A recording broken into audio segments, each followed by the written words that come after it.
यदि कोई आपसे पूछे कि यूपीएससी के लिए सबसे इम्पोर्टेंट टॉपिक कौन से, जहाँ से हर साल 1 या 2 सवाल पीटी में पूछे जाने की संभावना रहती है, तो यदि आपने पीआईक्यू पर्सन किए हैं और आप एक सीरियस स्टूडेंट हैं तो आपको पता होगा वो टॉपिक है जैव विविधता। इसका इम्पोर्टेंट कितना है ये बताने की ज़रूरत नहीं है। बात करते हैं जैव विविधता के बारे में। तो जैव विविधता होती क्या है, इसके जैव विविधता अपने शब्द से ही पता चलता है। इसकी परिभाषा क्या होगी, देखो पृथ्वी पर जो भी जीवन होता है ना, उसमें कितना परिवर्तनशीलता है और कितनी प्रचुरता है, ये उसको संदर्भित करता है। तो जैव विविधता क्या है, पृथ्वी पर जीवन की समग्र परिवर्तनशीलता और प्रचुरता को संदर्भित करता है। विविधता किस किस प्रकार की विविधता हो सकती है,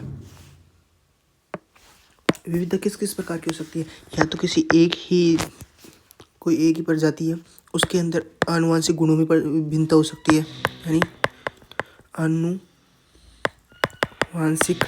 जो गुण होंगे उनमें विभिन्नता पाई जा सकती है। इससे बड़े स्तर पर देखें तो कोई 2 प्रजातियों के बीच में भिन्नता पाई जा सकती है, और इससे भी बड़ा देखें तो कोई एक पूरा पारिस्थितिकी तंत्र है, उसके अंदर की विविधता पाई जा सकती है। तो ये 2 पारितंत्रों के बीच का हो गया, मतलब दो अलग अलग क्षेत्र हैं, उनकी जो पारितंत्र है उनके बीच के जो भी प्रजाति हैं उनके बीच की विविधता हो सकती है। या फिर कौन सी हो सकती है, एक पूरा भौगोलिक क्षेत्र ले लिया, जैसे अपन मरुस्थल ले लिए, इस पूरे बड़े क्षेत्र की नाप सकते हैं, है ना। तो सबसे छोटी इकाई कौन सी है, मतलब कोई एक ही प्रजाति है, उसके अंदर कोई किस प्रकार की भिन्नता है, उस भिन्नता को क्या बोलते हैं, आनुवंशिक भिन्नता।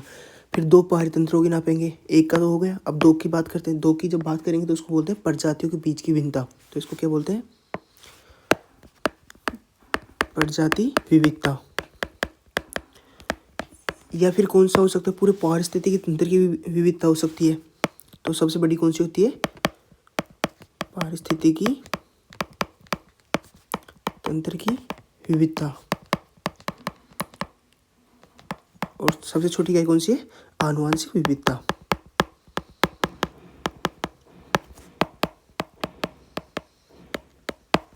मतलब किसी जीव के अंदर ही, किसी एक प्रजाति के अंदर ही आनुवंशिक गुणों में परिवर्तन है, तो हो गई आनुवंशिक विविधता। 2 प्रजातियों या 2 पारितंत्र के बीच के जब अपन अंतर की और संख्या की बात करते हैं उसको क्या बोलते हैं, प्रजातीय विविधता। पूरे एक बड़े भौगोलिक क्षेत्र की बात करते हैं, यानी 2 अलग अलग, एक वर्षावन का आवास हो गया, दूसरा मरुस्थल का आवास हो गया, अलग अलग आवास है ना। जब इनके बीच की विविधता की बात करते हैं तो उसको पारिस्थितिक तंत्र की विविधता बोलते हैं। देखो अब इसका मापन कैसे करेंगे, तो जैव विविधता इसका मापन किस प्रकार करेंगे, मापन। देखो जैव विविधता का मापन किस प्रकार से होगा, या तो देखो इसको एग्जांपल से समझाऊंगा आपको सिंपली। देखो ये हो गया, कोई परिवार हो गया, एक परिवार है, अपन बात करें यदि अपने खुद के परिवार की, देखो अपने खुद के परिवार में अपने भाई बहन है, उसमें अंतर है ना। या फिर अपने अंकल का हो गया परिवार, अपने परिवार में और अंकल के परिवार में जो भिन्नता है, उसके बाद हो गया पूरे परिवार का। तो अपन 3 तरीके से देख सकते हैं, एक तो अपना हो गया, फिर अपन अंकल के या ताऊ जी के देख लिया, फिर पूरे परिवार की देखें, तो 3 प्रकार से नाप सकते हैं। इन तीनों का अलग अलग नाम होता है। जैसे इसका जो अपने परिवार का खुद का देखेंगे ना, उसको बोलेंगे अल्फा, यानी पारितंत्र के भीतर प्रजाति की कुल संख्या, जो अपना खुद का परिवार हो गया। अब दूसरा देख रहे हैं अपने अंकल का, अपना और अपने अंकल का, दोनों के जब अंतर की बात करेंगे, उनकी संरचना में परिवर्तन या अंतर की बात करेंगे, तो हो गया बीटा, मतलब अपनी खुद की और अपने अंकल की दोनों में परिवर्तन और संरचना के बारे में अपने बात की है। अब अपन पूरा परिवार की बात करते हैं, मतलब अपने दादा का जो पूरा परिवार हो गया उसकी बात करेंगे, तो इसमें अल्फा और बीटा दोनों शामिल है ना। तो जो परिवार होगा, मतलब जो टॉप लेवल की होगी, उसको क्या बोलते हैं, गामा बोलते हैं, और गामा में अल्फा और बीटा दोनों शामिल होती हैं, ध्यान रखना। अब इसको पारिस्थितिक तंत्र से समझते हैं, अब समझने में आसानी रहेगी। अल्फा क्या थी,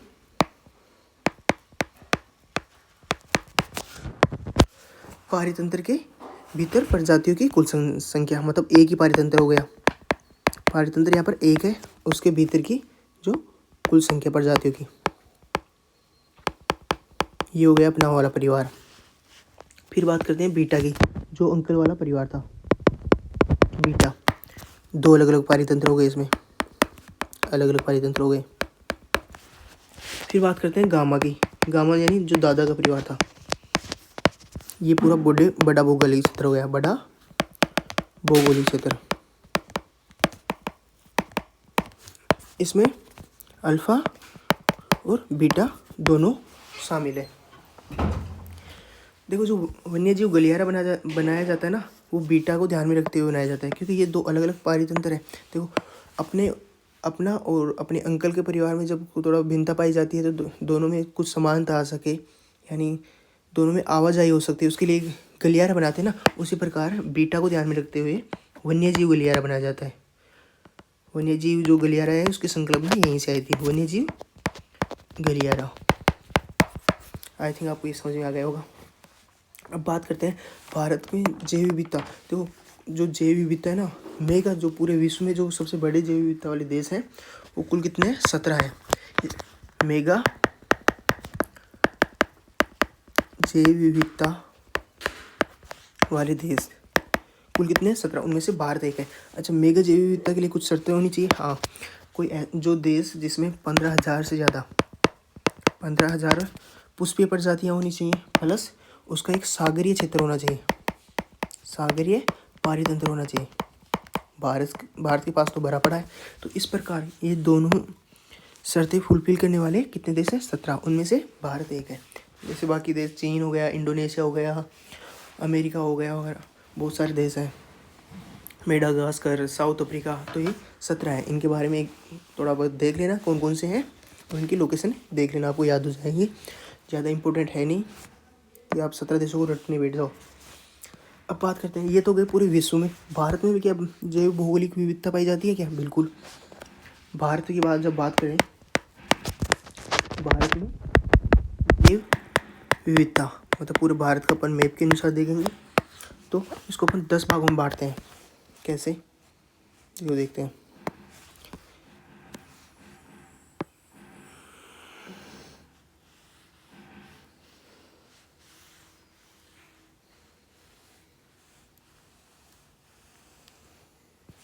तो ये भारत हो गया। ज़्यादा अच्छा तो नक्शा नहीं है पर समझने के लिए ठीक है। देखो, सबसे ऊपर कौन सा क्षेत्र पाया जाता है? जहाँ लद्दाख वगैरह है, वो कौन सा क्षेत्र है? ट्रांस हिमालय। इसकी देखो, जैव विविधता क्षेत्र किस हिसाब से नापेंगे, यानी उसकी एक अलग ही विशेषता है, उस क्षेत्र की जलवायु और वहाँ के जीव जंतुओं की एक अलग विशेषता है। तो ट्रांस हिमालय, इसमें कौन कौन सा आता है? इसमें आता है लद्दाख, और जो अपना ये सिक्किम है, इसका जो ऊपरी क्षेत्र है, यानी जो ऊंचाई वाला क्षेत्र है, ऊपरी सिक्किम। अच्छा, मैंने आपको बताया था कि जब बायोम की बात करे थे, जो पर्वत के ऊपर जो सबसे ऊंचाई वाला जो क्षेत्र होता है, जहाँ पर बर्फ़ होती है, जहाँ पर टुंड्रा वाली जलवायु की विशेषता पाई जाती है, उस क्षेत्र को क्या बोलते हैं, उसका क्या नाम है? वो यदि आपको पता है तो कमेंट करके बताना, वरना जाके बायोम वाला टॉपिक देखो, बायोम काफ़ी इंपॉर्टेंट है। अब देखो, ट्रांस हिमालय के बाद कौन सा क्षेत्र है? हिमालय के बाद अपना हिमालयी क्षेत्र है, ये अपना हिमालयी क्षेत्र। तो दूसरा कौन सा भौगोलिक क्षेत्र हो गया? पहला ट्रांस हिमालय, दूसरा हिमालय। हिमालय में पूरा ऊपरी तौर पर जो पूर्वोत्तर राज्य हैं वो आ गया, पंजाब आ गया, हिमाचल प्रदेश, उत्तराखंड वाला क्षेत्र आ जाता है हिमालय वाले भौगोलिक क्षेत्र में। हिमालय से नीचे क्या आता है? देखो, यहाँ पर अपनी गंगा नदी बहती है ना, यहाँ की जो मिट्टी है जलोढ़ मृदा पाई जाती है, यहाँ पर जैव विविधता भी अधिक पाई जाती है, यहाँ पर सघन बस्ती और कृषि क्षेत्र है। ये हो गया अपना गंगा का क्षेत्र हो गया, यानी जलोढ़ मृदा का उपजाऊ क्षेत्र। ये क्या हो गया? ये था अपना हिमालय, ये लो पूरा हो गया। देखो,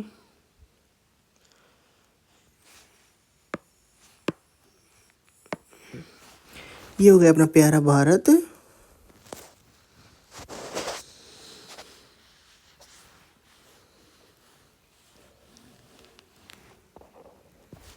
ठीक है, समझने के लिए ठीक है।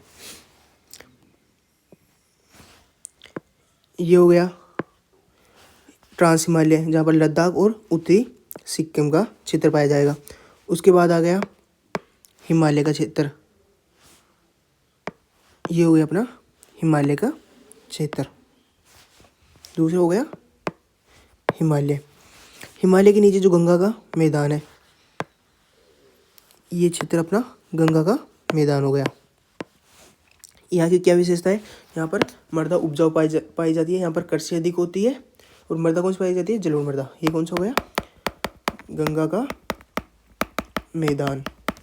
तीसरा देखो गंगा के मैदान, यहाँ तो गंगा का मैदान हो गया, बीच में एक शुष्क क्षेत्र पाया जाता है जो हरियाणा और अपने पूरी राजस्थान है उसका क्षेत्र पाया जाता है। ये कौन सा क्षेत्र पाया जाता है, अर्ध शुष्क होता है। तो चौथा कौन सा हो गया, अर्ध शुष्क क्षेत्र, जहाँ पर वर्षा भी थोड़ी कम होती है और तापमान में भी अधिकता होती है। अब जब महाद्वीप के अपन पश्चिमी किनारे पर जाते हैं तो क्या पाया जाता है, मरुस्थल पाया जाता है। तो अपना नेक्स्ट कौन सा हो गया, ये क्षेत्र हो गया अपना राजस्थान के पश्चिमी, जो गुजरात का थोड़ा क्षेत्र और राजस्थान का और पंजाब का जो क्षेत्र आता है, ये हो गया अपना मरुस्थल। तो पांचवा अपना क्षेत्र हो गया मरुस्थल। उसके बाद अपन थोड़ा नीचे आएंगे, दक्षिण की ओर आएंगे तो क्या पाया जाता है, दक्कन का पठार। मरुस्थल में कौन कौन सा, कच्छ का रण भी शामिल है और थार का मरुस्थल शामिल है। ये हो गया दक्कन का पठार, दक्कन का पठार। सबसे बड़ा जो भौगोलिक क्षेत्र है ना, वो दक्कन का पठार है, 42% क्षेत्र पर फैला हुआ है, ध्यान रखना। दक्कन के पठार के बाद अपन बात करें तटीय क्षेत्रों की, ये हो गए तट वाले क्षेत्र। इनकी भी तो एक अलग विशेषता पाई जाती है ना, यहाँ पर मैंग्रोव पाया जाता है, परवाल भित्तियाँ पाई जाती हैं। तो सातवां तटीय क्षेत्र। पश्चिमी घाट के बारे में आपने सुना होगा, सबसे अधिक जैव विविधता पाई जाती है और विभिन्न प्रकार की जैव विविधता पाई जाती है। और यूपीएससी पीटी में यदि एक बात बताओ, एक पॉइंट ध्यान रखना, यदि यूपीएससी पीटी में कोई प्रश्न पूछा गया है बाहर से रिलेटेड, जैव विविधता से रिलेटेड, उसमें यदि ऑप्शन में अंडमान निकोबार हो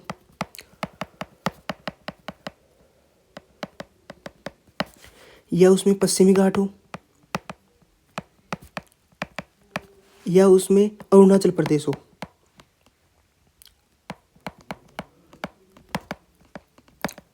यदि ऑप्शन में इन तीनों में से कोई एक है और जैव विविधता का प्रश्न है तो इन तीनों में से ऑप्शन में है तो इन तीनों में से कोई सा एक टिक कर देना।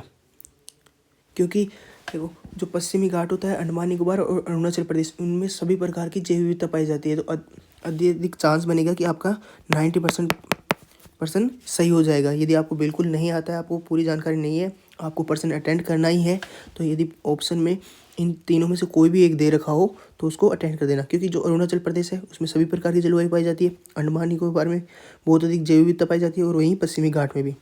तो जब पर्सन अटेंड करना हो ना तो ये ध्यान में रखना, यदि आपको करना ज़रूरी है, आपने बहुत कम पर्सन अटेंड किए हैं तो ये कर सकते हो। अब बात करते हैं तटीय क्षेत्र के बाद पश्चिमी घाट। ये हो गया अपना पश्चिमी घाट, 8वें नंबर पर पश्चिमी घाट।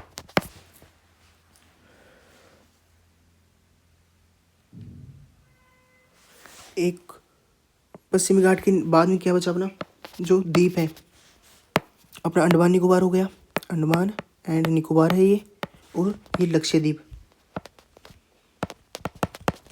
तो अपना द्वीपीय समूह है।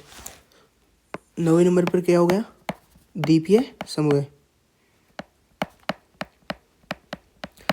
सभी भौगोलिक क्षेत्र हो गए। एक क्षेत्र और बच गया, ये जो पूर्वोत्तर क्षेत्र हो गया, यहाँ पर वर्षा भी अत्यधिक होती है, यहाँ पर पहाड़ वगैरह पाए जाते हैं। ये पूर्वोत्तर जो क्षेत्र हो गया उसको क्या बोलते हैं,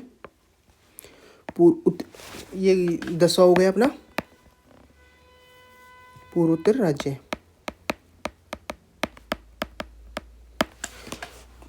पूरा समझ में आ गया। पहला कौन सा हो गया, ट्रांस हिमालय, जो अपना लद्दाख का क्षेत्र है, ट्रांस हिमालय लद्दाख का क्षेत्र। फिर आ गया हिमालय, फिर हिमालय से जैसे नीचे उतरे जो गंगा का क्षेत्र है तो गंगा का मैदान आ गया। उसके बाद गंगा के मैदान से और अपने मरुस्थल के बीच वाला जो क्षेत्र होता है, जो मध्य भारत का क्षेत्र है, वहाँ पर अर्धशुष्क क्षेत्र पाया जाता है। उसके बाद जो महाद्वीप के पश्चिमी किनारे पर जाते हैं तो मरुस्थल पाए जाते हैं। अच्छा, महाद्वीप के पश्चिमी किनारे पर मरुस्थल क्यों पाया जाता है, ज्योग्राफी में मैंने समझाया था कि जैसे जैसे अपन पश्चिम की ओर बढ़ेंगे तो 20 से 30 डिग्री अक्षांशों के बीच में वर्षा की मात्रा में कमी हो जाती है और महाद्वीप के पश्चिमी किनारे पर ठंडी जलधारा पाई जाती है। इस कारण वहाँ पर मरुस्थलों का निर्माण होता है। ध्यान रखना। छठा आ गया अपना दक्कन का पठार, सबसे बड़ा क्षेत्र होता है, 42% क्षेत्र है। उसके बाद आ गया अपना ये तटीय क्षेत्र वगैरह।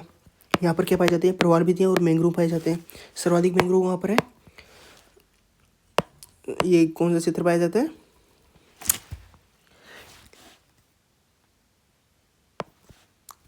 अरे गंगा का वो बनता है यार, सॉरी दिमाग से निकल गया यार। और दूसरे नंबर पर भीतरकनिका है जहाँ पर सर्वाधिक मैंग्रोव पाए जाते हैं। और पहले नंबर पर है सुंदरवन। और उसके बाद अपन तटीय क्षेत्र हो गया। फिर पश्चिमी घाट पर, यहाँ पर सर्वाधिक जैव विविधता पाई जाती है। उसके बाद अपना द्वीपीय समूह है और पूर्वोत्तर का जो क्षेत्र बच गया, हिमालय से जो नीचे का क्षेत्र बच गया उसको पूर्वोत्तर राज्य। तो अपने कुल कितने जैव विविधता क्षेत्र हो गए भारत में? जैव विविधता क्षेत्र कितने हो गए? 10 जैव विविधता क्षेत्र है। तो इनकी बात कर लिए, मैप में समझ भी लिए हैं। इनकी सबकी आपको पता होगा, देखो सबकी अलग अलग विशेषता है ना। और जैव विविधता किसके आधार पर नापते हैं अपन? विविधता के आधार पर, कि उसकी एक विशिष्ट विशेषता हो, वहाँ की प्रजातियाँ अलग प्रकार की पाई जाती हैं और वहाँ की जलवायु भी अलग प्रकार की है। इसीलिए तो उसको जैव विविधता वाला जैव विविधता वाला देश या क्षेत्र बोले हैं। अब इसके बाद अपन बात करते हैं कोई जैव विविधता से रिलेटेड जो इम्पोर्टेंट जो कानून बने हुए हैं। देखो 2002 वाला कानून इम्पोर्टेंट है, इससे 2 बार पीटी में डायरेक्ट प्रश्न पूछा गया है। तो केवल अपन वो टॉपिक पॉइंट बात करेंगे जो यूपीएससी के लिए ही इम्पोर्टेंट है। जैव विविधता अधिनियम 2002, इसका 2023 में संशोधन कर दिया गया। ध्यान रखना, संशोधन 1-2 बातें इंपॉर्टेंट है वो अपन देखेंगे। तो ये चित्र अपन संशोधन के लिए छोड़ देते हैं कि 2023 में इसमें क्या संशोधन हुआ था। जैव विविधता अधिनियम इस क्यों बनाया गया था? जो अपनी बायोपायरेसी होती रहती थी ना अपने संसाधनों को लेके, जो बायोपायरेसी क्या होती थी? जो विदेशी संस्थाओं द्वारा लाभ, अपने भारत को लाभ साझा किए बिना ही उनका वाणिज्यिक उपयोग कर लिया जाता था। जैसे आपने हल्दी खेर इनके बारे में सुना होगा। तो बायोपायरेसी को रोकने के लिए इसमें दंड का प्रावधान था। कौन सा? कारावास वाला दंड और आर्थिक दंड दोनों शामिल थे। लेकिन जब 2023 में संशोधन किया गया तो केवल आर्थिक दंड ही स्थापित कर दिया गया। आर्थिक दंड, ध्यान रखना, 23 में संशोधन हो गया, उसको आर्थिक दंड कर दिया गया है। अच्छा, इसमें त्रिस्तरीय संरचना बना दी गई थी। त्रिस्तरीय संरचना, जो टॉप लेवल पर, जो केंद्र के लेवल पर होगी, उसका क्या नाम था? राष्ट्रीय जैव विविधता प्राधिकरण। राष्ट्रीय जैव विविधता प्राधिकरण, NBA। इसका मुख्यालय कहाँ है? चेन्नई में। ध्यान रखना, तो चेन्नई में मुख्यालय। और इसका जो मेन काम क्या रहता है? ये बौद्धिक संपदा अधिकार होते हैं ना, किसी को भी बौद्धिक संपदा अधिकार चाहिए होता है, वो यही जारी करती है, बौद्धिक संपदा अधिकार। और दूसरा इसका काम क्या था? जो बायोपायरेसी होती थी, विदेशी मामले होते थे, उसको लेके जितने भी मामले होते थे, किसी को अनुमति देनी है या कोई भी बाकी कोई भी मामला हो, वो यही निपटाता था। अब इससे नीचे वाला जो राज्य के स्तर पर आता है, उसका क्या नाम है? राज्य जैव विविधता बोर्ड। राज्य जैव विविधता बोर्ड, SBB। अच्छा, इसका काम क्या था?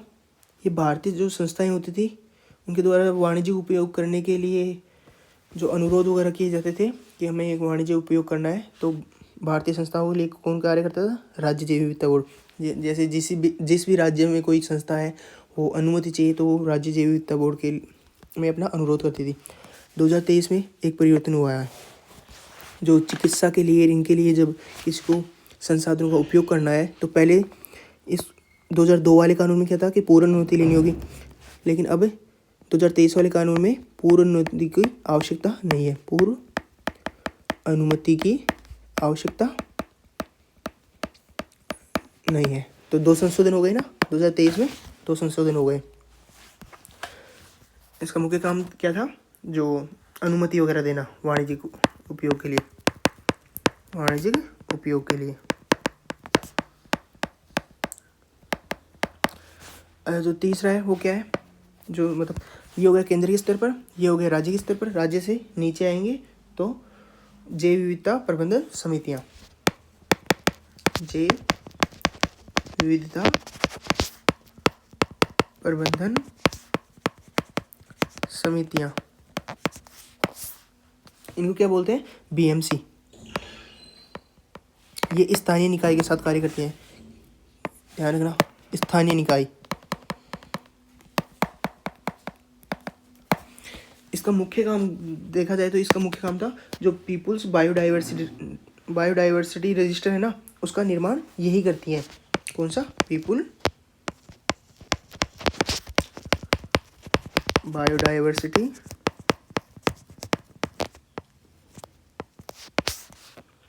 रजिस्टर। यूपीएससी पीटी में पर्सन पूछा गया हुआ है यहाँ से कि इसका निर्माण कौन करता है, ध्यान रखना। और ये किस कानून के तहत आया था? ये जैव विविधता अधिनियम 2002 के। इसमें होता क्या है? इसमें जो भी स्थानीय लोगों का जो ज्ञान होता था ना, स्थानीय संसाधन हुआ, या फिर उनका कोई भी औषधि बनाने का कोई ज्ञान हो गया, औषधि का ज्ञान हो गया। आपको पता है भारत में जो स्थानीय औषधि बनाते हैं, अलग अलग क्षेत्र में अलग अलग संसाधनों से औषधि बनाने का ज्ञान है। तो जो औषधि हो गई, उनका जो पारंपरिक ज्ञान है को इसमें विवरण किया जाता है उसका, ताकि अन्य लोगों तक भी उनका लाभ पहुंचाया जा सके और उस पारंपरिक ज्ञान को सुरक्षित बना के रखा जा सके। देखो, जैव विविधता त्रिस्तरीय संरचना बनाएगी, राष्ट्रीय जैव विविधता प्राधिकरण, राज्य जैव विविधता बोर्ड, और तीसरा जैव विविधता प्राधिकरण समितियाँ। पीपुल्स बायोडाइवर्सिटी रजिस्टर का निर्माण यही करती हैं। 2023 में क्या क्या संशोधन हुआ जैव विविधता अधिनियम में? जो बायोपायरेसी को लेकर जो दंड था उसको आर्थिक दंड कर दिया गया। पहले हिरासत में भी लिया जाता था, कारावास का दंड भी होता था। दूसरा, पहले अब जो पूर्व अनुमति लेनी होती थी, वो जो चिकित्सा क्षेत्र के लिए पूर्व अनुमति को आवश्यकता नहीं है। तीसरा क्या कर दिया गया? इसमें एक और हुआ था, तीसरा क्या था?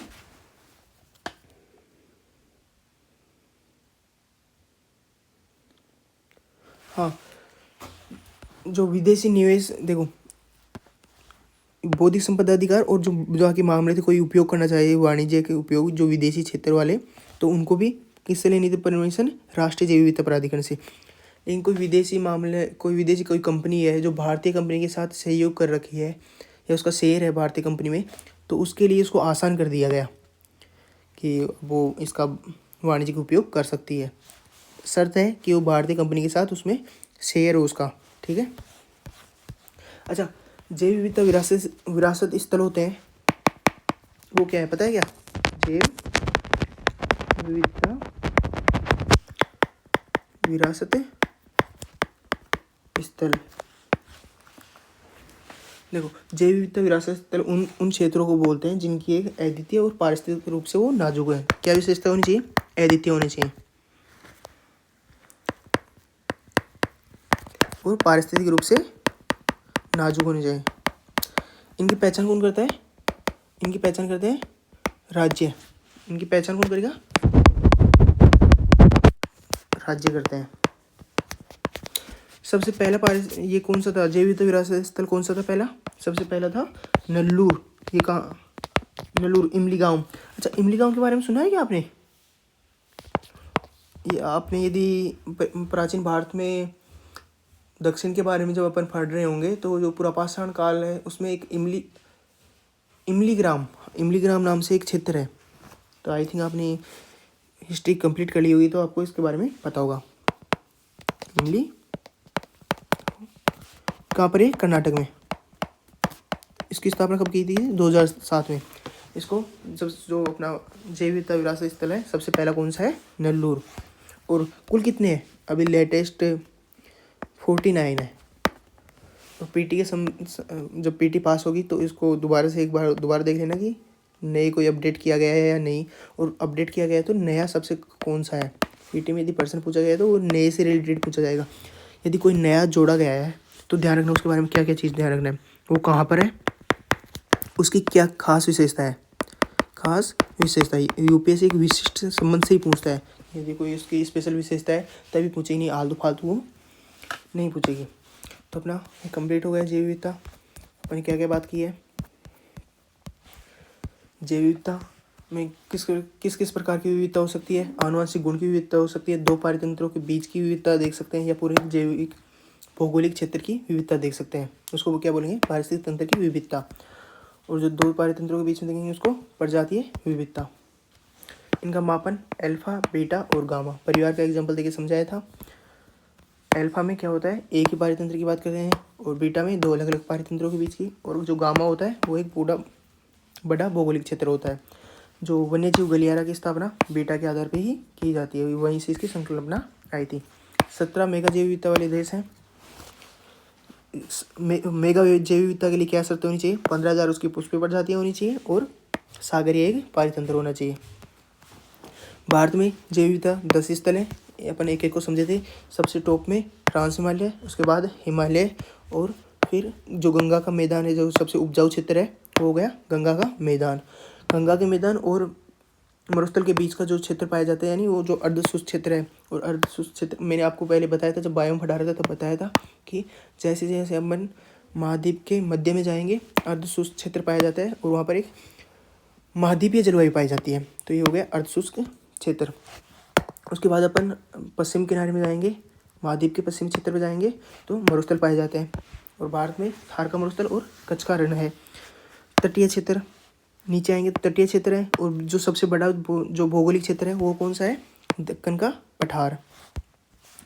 फिर पश्चिमी घाट, 8वें नंबर पर पश्चिमी घाट हो गया। लक्षद्वीप वाला क्षेत्र क्या बोलेंगे, द्वीपीय समूह है, इसमें लक्षद्वीप और अंडमान निकोबार है। और जो अपना पूर्वोत्तर क्षेत्र बच गया उसके लिए पूर्वोत्तर राज्य। इस प्रकार अपने 10 मेगा जैव विविधता स्थल हैं भारत में, जिनकी अलग अलग विशेषता है। यहाँ पर एक अलग अलग जीव पाया जाता है, यहाँ पर एक खास विशेष जीव पाया जाता है। यदि आपको पीटी के अकॉर्डिंग देखना है तो आपको पता होना चाहिए, जैसे